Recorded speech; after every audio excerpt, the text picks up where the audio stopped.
Hello and welcome to Devil's Advocate. How does the new chairman of the Press Council of India view the media?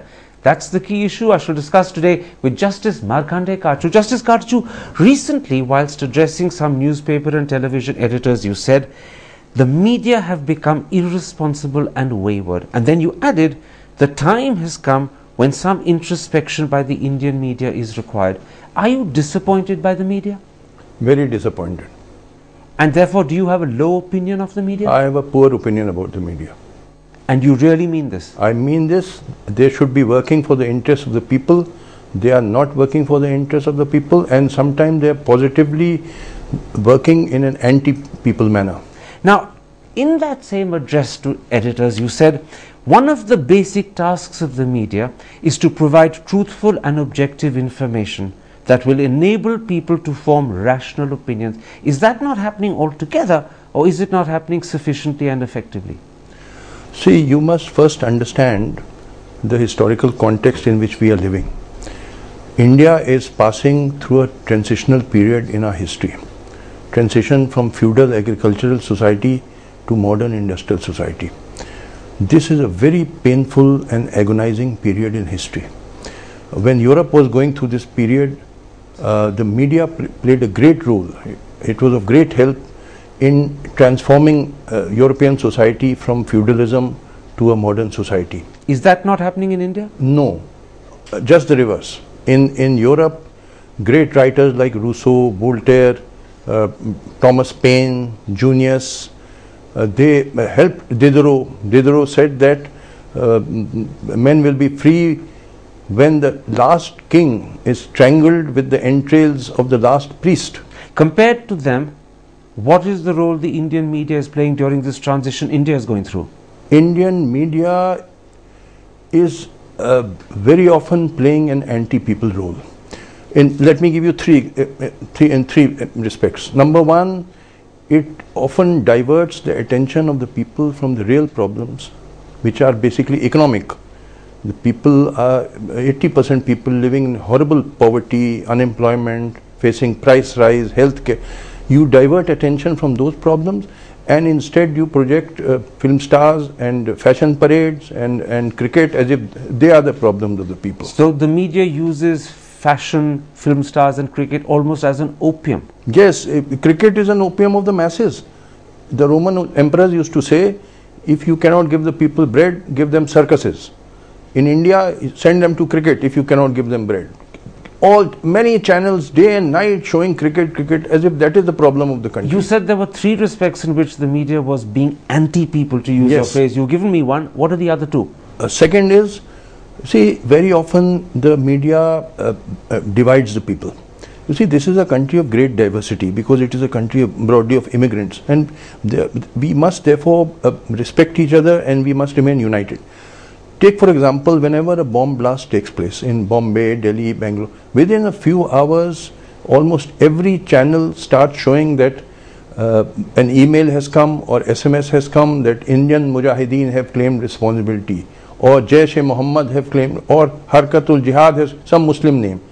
You see, email or SMS any mischievous person can send, but by showing it on the TV channels and next day on print, you are in a subtle way conveying the message that all Muslims are terrorists and bomb throwers, and you are demonizing the Muslim, and 99% people of all communities, whether Hindu, Muslim, are good people. Is this an instance of the media being careless, or the media deliberately not using its guard and not using its intelligence to double check? Which is it? I think it is even worse. I think it is deliberate action of the media to divide the people on religious lines, and that is totally against the national interest. You are saying the media is deliberately dividing people? Yes, because what else is this? When you are demonizing the Muslim community by within a few hours of a bomb blast showing that SMS has come, email, or some Muslim organization, what does it imply? You said you had three examples of the media being anti-people. You've given me two. What's the third? Third is, you see,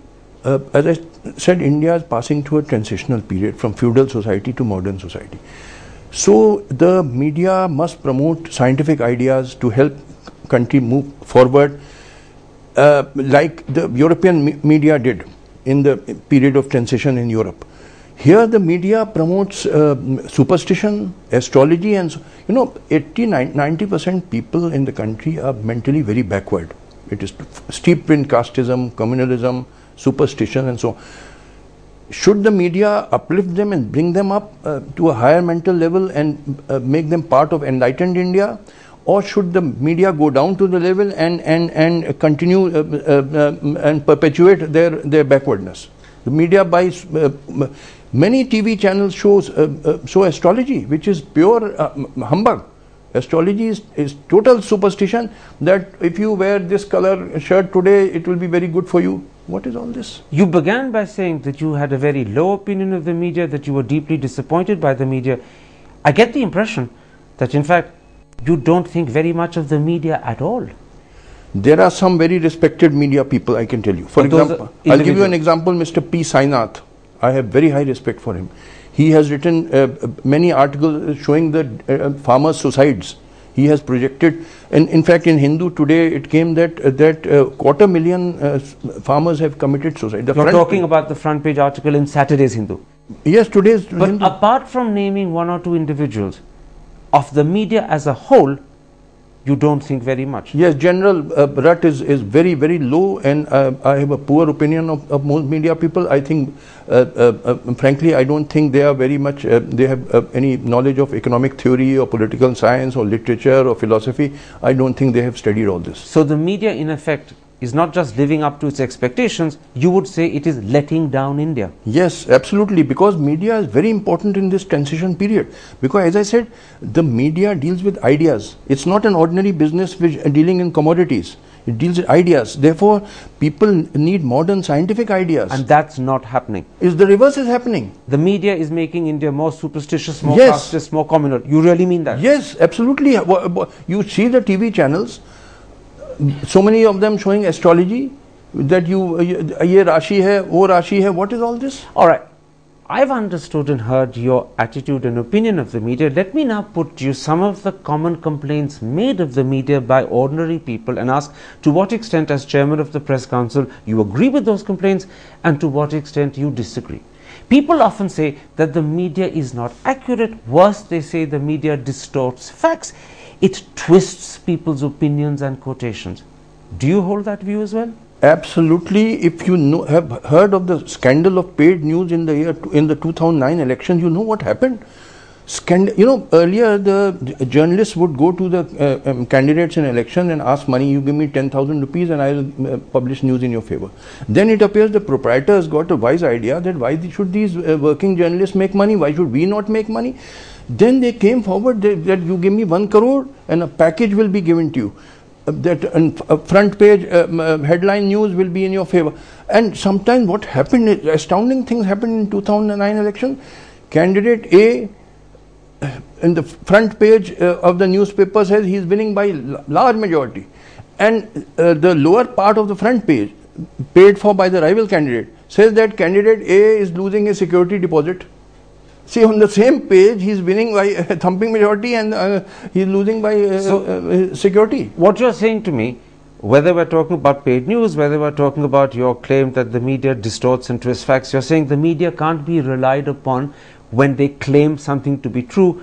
It may not be true, it may just be false. Yes, yes, absolutely. Because if you are paid to write something, you are not writing something which you factually observe. You're paid to write whatever you are told to write. Now, a second criticism made by ordinary people of the media is that it frequently damages the reputation of innocent people by either misrepresenting them or worse, by suggesting or claiming or proclaiming that they're guilty without reason and without evidence. Again, is that a view you agree with? Yes.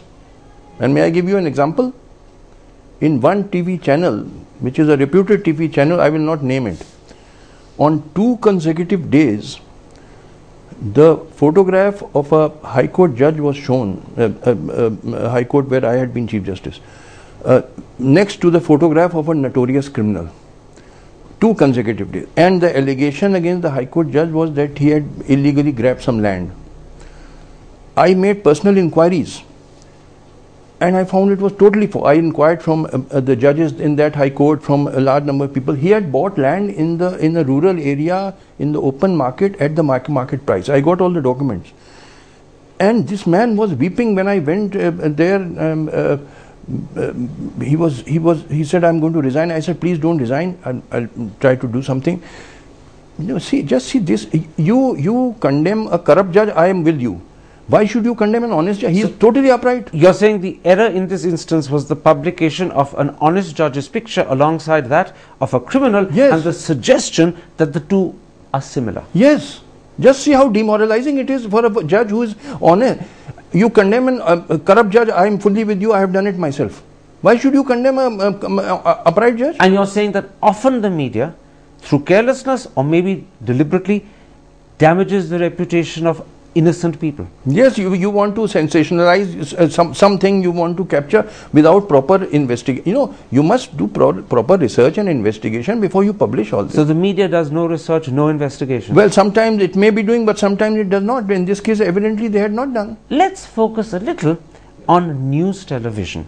There is a lot of concern about the quality of debates on television channels. Are you an admirer of those debates, or are you a critic?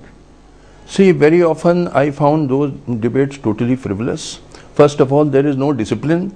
If there are 4 people on the panel all speaking at the same time, is this the way disciplined people should behave? I will never, when you speak, I will never interrupt you. But why should you interrupt me when I am speaking? You think anchors are always interrupting? Not anchors. The panel is the 4 persons, one person speaking, the other simultaneously start speaking. See, you can't, whom are you to hear? People often say that the big problem with debates on television is that they only generate heat, they don't shed light, yet their job is to shed light. That's quite often correct.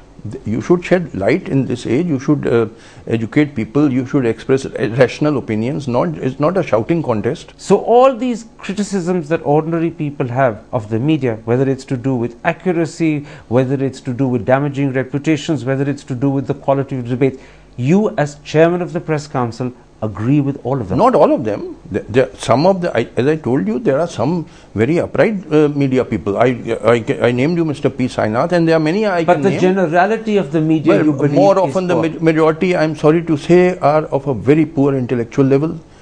Media people, I doubt whether they have any idea of economic theory or political science, philosophy, literature. I have grave doubts whether they are well read in all this. They should be. More often than not, media people are of a very ordinary level. Yes, that's right.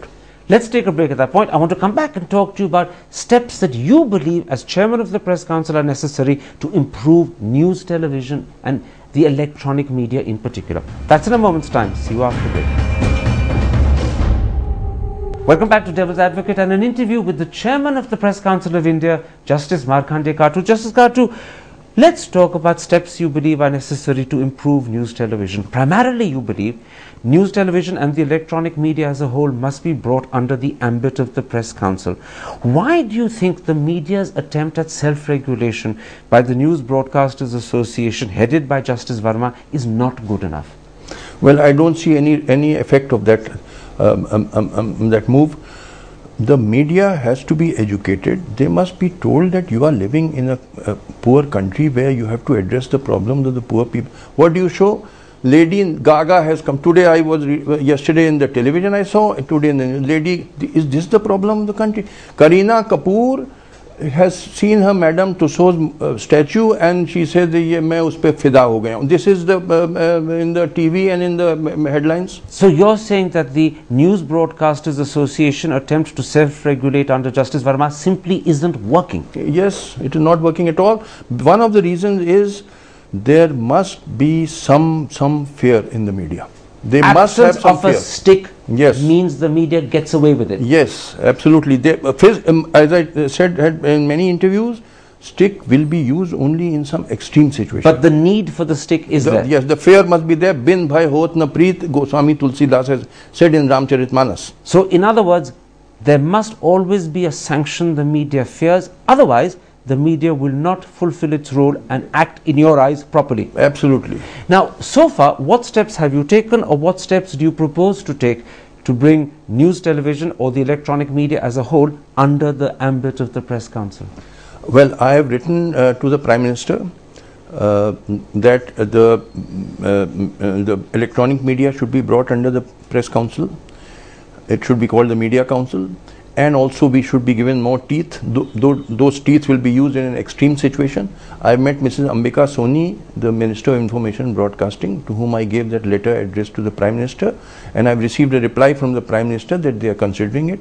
Yesterday I met Mrs. Sushma Swaraj, leader of the opposition. Yesterday meaning Friday? Yes, yesterday Friday, and I gave her the copy of the letter of the address to the Prime Minister, and I said unless there is consensus between both these national parties, the bill will not go through. What response did you get from Mrs. Swaraj? Yes, she said that in this probably there will be a consensus. Now you said you've received a response from the Prime Minister. What did he indicate in his response? Is he open to your idea? No, he just wrote that we are considering it. I got a written letter. I have not met him. I have sought an appointment with him. But the Prime Minister has said he's considering it. Yes, he's considering it. And Mrs. Sushma Swaraj, in fact, when I met her yesterday, I told her that, look, this was your suggestion in Parliament. She said, yes, it was my suggestion that electronic media should be brought. So the position is as follows. The Prime Minister is considering your suggestion, which suggests that perhaps he's open to the idea. Yes. Mrs. Swaraj, in a sense, has endorsed it, yes, which suggests that the BJP supports it. Have I summed that up correctly? Yes, that's right. Now, you've also asked for greater teeth for the Press Council. Do you think it needs to be able to bite more effectively? Yes. I know you're only going to use that in extreme situations, but what sort of additional powers do you want? I want powers to stop government advertisements. I want powers to suspend the license of that media for a certain period if it behaves in a very, very obnoxious manner. I want powers to impose fines. All this in extreme situations. Normally, if a media commits a mistake, I will call them, I will discuss with them, look, this is not proper. And in 80% people can be reformed by persuasion. But this is to be used if the media proves to be, to use your phrase, incorrigible. Incorrigible. Now, in fact, your exact phrase was, if the media prove to be incorrigible, harsh measures may be required. Some people think that's a threat to press freedom. Listen, everybody is accountable in a democracy. There is no freedom is absolute. Every freedom is subject to reasonable restrictions. If I am accountable, you are accountable, we are accountable to the people. And the media must be accountable as well. Absolutely. And that means the media must accept and respect restrictions. That's right. Justice Karju, a pleasure talking to you. Thank you.